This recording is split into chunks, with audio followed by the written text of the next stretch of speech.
काल सोलापूर जिल्ह्यामध्ये पिकअप विहिरीमध्ये पडून अपघात झाला, पण त्याचं सत्य भलतंच निघालं. कारण की या अपघातामध्ये 8 लोकांचा मृत्यू झालाय. पण या अपघाताचं खरं सत्य कोणीही सांगितलं नसेल. पिकअपमध्ये टोटल 14 जण होते, त्यामधील 8 लोकांचा मृत्यू झाला. पण 6 जण कसे काय वाचले? हा अपघात नेमकं कशामुळे घडला? कोणतं सत्य असं जे लोकांना माहिती नाही?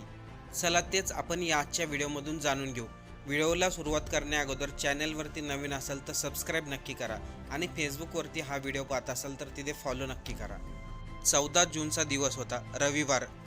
पंढरपूर तालुक्यामधील रांजणी गावामधील काही लोक म्हसड येथील सिद्धीनाथाच्या दर्शनासाठी गेले होते.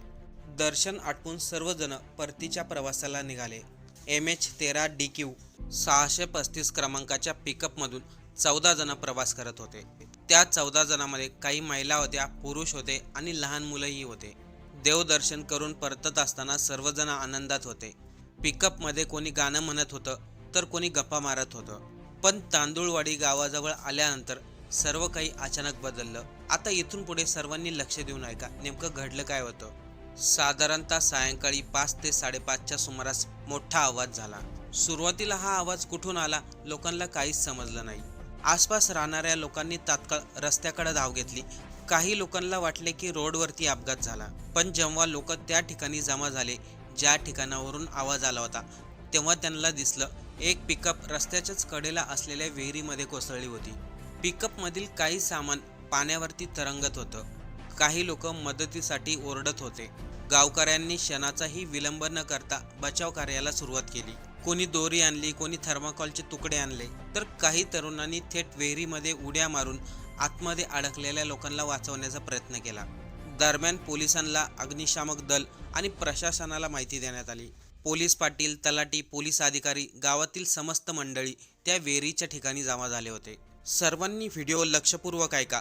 अगोदर त्या ठिकाणी काय घडलं होतं हे आपल्याला समजून घेणं गरजेचं आहे. त्यानंतर या घटनेचं वेगळं सत्य काय आहे तेही आपण पाहणार आहोत. घटनास्थळी प्रवाशांच्या नातेवाईकांची तसेच गावकऱ्यांची प्रचंड गर्दी झाली होती. सुरुवातीला सांगण्यात आलं पिकअपमध्ये जे 14 जण होते त्या 14ही जणांचा मृत्यू झाला. त्यामुळे वातावरणामध्ये प्रचंड भीती आणि आक्रोश पसरला होता. पण त्याच वेळीस माहिती मिळाली त्या 14 जणांपैकी काही जणांचा जीव वाचवण्यामध्ये यश आलंय. या बचाव कार्यामध्ये सर्वात जास्त मदत केली ती म्हणजे इरफान मुजावर या व्यक्तींनी. इरफान मुजावर हे त्या पिकअपच्या मागून दुचाकीवरती येत होते. त्यांच्या डोळ्यासमोर हा अपघात घडलाय. इरफान यांनी सांगितलं की मी साधारणतः पिकअप पासून 200 फूट अंतरावरती होतो. त्यावेळेस मला दिसलं की पिकअप अचानक वायबल होऊ लागली. त्याच वेळेस मला जाणवलं पिकअप आता पलटी होणार आहे. मी गाडीवरती होतो, मला काही करता आलं नाही. पण ती पिकअप रस्त्याच्या कडेला पलटी होण्याऐवजी रस्त्याच्या कडेला असलेल्या विहिरीमध्ये पलटी झाली. इरफान यांच्या डोळ्यासमोर पिकअप गाडी विहिरीमध्ये पडली. त्यांनी तात्काळ गावामध्ये फोन केला, मदतीसाठी मागणी केली. पण त्यावेळी घटनास्थळी मदतीसाठी आणखी कोणी नव्हतं. त्यामुळे इरफानने वेळ वाया न घालता स्वतः विहिरीमध्ये उडी घेतली. इरफान यांच्या डोळ्यासमोर 4-5 वर्षाची मुलं पाण्यावरती तरंगताना दिसले. त्या मुलांसाठी 4-5 सेकंद महत्त्वाचे होते. इरफानने सांगितलं लगेच त्यांनी उडी घेतली, त्या मुलांना पकडलं, त्यांची छाती दाबली, तोंडामधून पाणी बाहेर काढलं.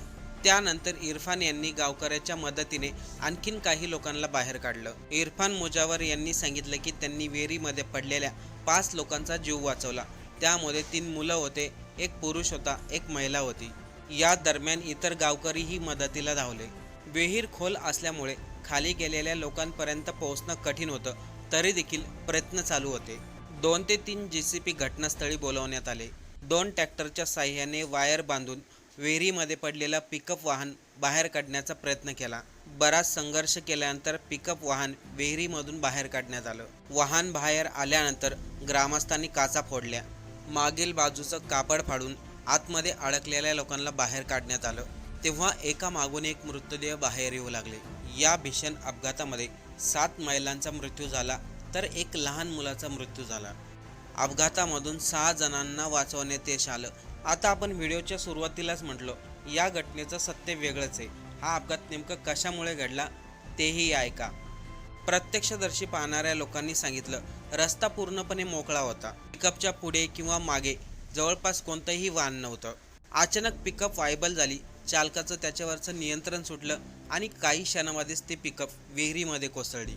हे सर्व प्रत्यक्षदर्शी ज्या व्यक्तींनी पाहिलं त्यांनी माहिती दिली. पण हा अपघात फक्त वाहन चालकाचं नियंत्रण सुटलं म्हणून अपघात झाला का?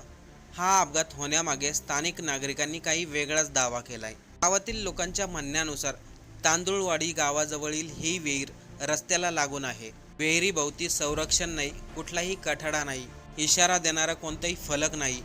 जर रात्रीचा वेळ असेल किंवा अंधार पडलेला असेल तर ही विहीर रस्त्यापासून किती लांब आहे याचा अंदाज सुद्धा येत नाही. धक्कादायक गोष्ट म्हणजे या विहिरीमध्ये काही महिन्या अगोदर एक पिकअप कोसळली होती. पण त्यावेळेस पिकअप चालक एकटाच होता आणि त्याला पोहताही येत होतं, त्यामुळे त्याचे प्राण वाचले. पण या ठिकाणी विहिरीच्या मालकाने जे सांगितलं ते ऐकून आपल्याला सरकारवरती अक्षरशः संताप व्यक्त होईल. कारण की आपण या घटनेचं वेगळं सत्य सांगतोय. आता ऐका विहिरीच्या मालकाने काय सांगितलंय. विहिरीच्या मालकाने सांगितलं, जेव्हा इथे रस्त्याचं बांधकाम सुरू होतं त्यावेळेस त्यांनी प्रशासन आणि संबंधित अधिकाऱ्यांना वारंवार सूचना दिल्या होत्या. आमची विहीर इथे जुनी आहे, ती मोजायची असेल तर मोजा, जी काही नुकसान भरपाई ती द्या आणि विहीर बंद करून टाका. पण जर विहीर बुजवायची नसेल तर त्याच्या आजूबाजूला कठडा बांधा. विहिरीच्या मालकाने सांगितलं, अधिकाऱ्यांनी मला आश्वासन दिलं होतं, आम्ही विहिरीच्या बाजूला कठडा बांधून देऊ. पण ते फक्त एक आश्वासन होतं, कठडा कधीही बांधला गेला नाही. विहिरीच्या मालकाने आणखीन एक महत्त्वाचा मुद्दा सांगितला. ज्या ठिकाणी विहीर आहे, ज्या ठिकाणी रस्ता आहे, तो रस्ता अगोदर जमिनीच्या लेवलमध्ये होता, पण नंतर रस्ता तो उंच करण्यात आला. पण विहिरीच्या भोवती संरक्षण मात्र काही दिलं नाही. त्याचा परिणाम असा झाला की रस्ता आणि विहीर यांच्यामधील धोका आणखीन जास्त वाढला. पुढे विहिरीच्या मालकाने सांगितलं, त्यांनी कलेक्टर ऑफिसमधून विहिरीला कठडा बांधण्याबाबत सूचना देखील दिल्या होत्या आणि तक्रार देखील केली होती. पण कोणत्याही सरकारी अधिकाऱ्यांनी याची दखल घेतली नाही. माझ्याकडे ते लेखी कागद देखील आहेत. मी प्रशासनाला वारंवार सांगितलं होतं, ही विहीर धोकादायक आहे, तुम्ही कठडा बांधा. तसंच गावकऱ्यांनी देखील सांगितलं, ही विहीर रस्त्याच्या कडेच्या बाजूला होती, ही सहजपणे बुजवली जाऊ शकत होती. समोरच्या व्यक्तीला जर नुकसान भरपाई दिलं असतं आणि ही विहीर बुजवली असती तर आज एवढा मोठा अपघात घडला नसता. सोलापूरच्या जिल्हा अधिकाऱ्यांनी आश्वासन दिले, या प्रकरणाची सखोल चौकशी केली जाईल. संरक्षण भिंत का उभारली गेली नाही, प्रशासनाकडून हलगर्जीपणा झाला का, कॉन्ट्रॅक्टदाराकडून काही चुका होत्या का, ती चौकशी झाल्यानंतर दोषींवरती कडक कारवाई केली जाईल, असं आश्वासन कलेक्टर यांनी दिलं. पण या अशा घटनेमध्ये सर्वात जास्त निष्काळजीपणा म्हणजे तो शासनाचा. कारण की अशी घटना पहिल्यांदाच घडलेली नाहीये. आपल्याला सर्वांना आठवते, 2 महिन्या अगोदर दिंडोरीमध्ये असाच एक अपघात झाला होता. एक कार विहिरीमध्ये कोसळली होती आणि ती विहीर देखील रस्त्याच्या कडेलाच होती. तिला देखील कोणताही कठडा नव्हता, कोणतीही सुरक्षा नव्हती. अशा प्रकारचे अपघात घडल्यानंतर फक्त चौकशी केली जाते, मदतीची घोषणा होते, आश्वासन दिली जातात. पण प्रश्न मात्र तसाच राहतो. आजही महाराष्ट्रामध्ये कित्येक अशा विहिरी असतील ज्या रस्त्याच्या कडेला असतील आणि ज्यांना कोणतीही सुरक्षा नसेल, कोणताही कठडा नसेल.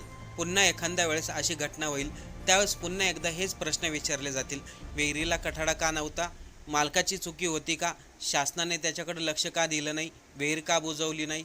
म्हणजे एकंदरीत पाहिलं तर सर्व चुकी म्हणजे ती शासनाची आहे. अशा विहीर ठेवायच्याच कशाला. संबंधित शेतकऱ्याला त्याची नुकसान भरपाई देऊन त्या विहीर कायमस्वरूपी बुजवल्या का जात नाही. आता या सर्व घटनेवरती आपल्याला काय वाटतंय, आपलं मत कमेंट करून नक्की सांगा.